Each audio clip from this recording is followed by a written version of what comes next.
Welcome back. We are with Congressman John Carney of Delaware. We just had the head of the Delaware Chamber of Commerce here, and he's very concerned about inversion, saying the companies are leaving Delaware to go overseas. He says the only solution to that has to be a change in the tax code. Is that the only answer?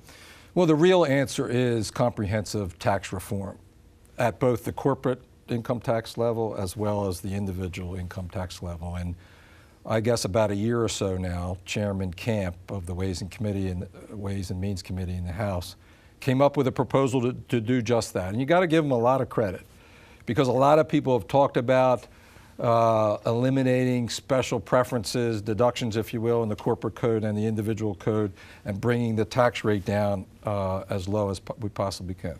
The fact of the matter is that the United States, at 35% at the margin, has one of the highest corporate tax rates in the world.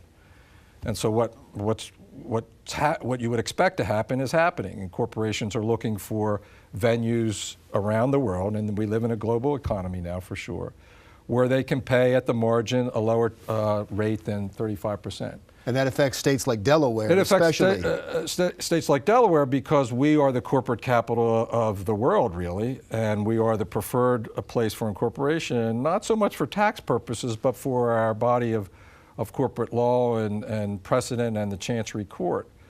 But when you're looking at a marginal rate at 35%, and then you can go to Ireland at 10% or less or whatever, that's a huge difference. And so the challenge for us is really, we had this particular threat, as you may have heard, right here in our state, where AstraZeneca, there was a company looking at purchasing AstraZeneca, whose North American headquarters are here because they are a foreign company, Pfizer, to buy AstraZeneca and re-domicile themselves in overseas. And because of the tax benefit, that's the big reason. Yeah. That's exactly right. That was the primary reason. But the answer is not a particular rifle shot, although there have been proposals to do that, and we ought to look at that. But for comprehensive tax reform, to lower that top rate, eliminate some of the tax preferences, and do away with the tax incentive for people to locate overseas. In this political climate, is there any possibility that can happen? No, I think there is. In this Congress? Absolutely. And in fact, I know that the administration, the president's people, have identified as one of their top priorities. Here's the problem.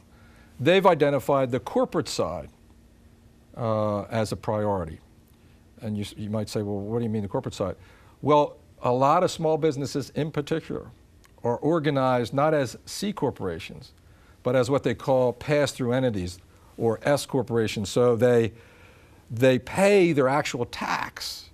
They're organized and file as an S corp, but the tax is paid against their individual marginal rate, right? Yeah. So if you lower the C, you do just corporate C tax reform, then you could have this big difference in terms of the when I talked about the political climate, I wasn't even talking Republican, Democrat. I'm talking about the political climate within your own party that you just went through. You try to do any reduction in corporate rates right now. I'm sure there's a progressive side led by Elizabeth Warren who would fight that and make political hay out of it. Well, that's exactly right. And they will say, we don't want to reduce the top rate on the individual side. The Republicans will say, we need to do both.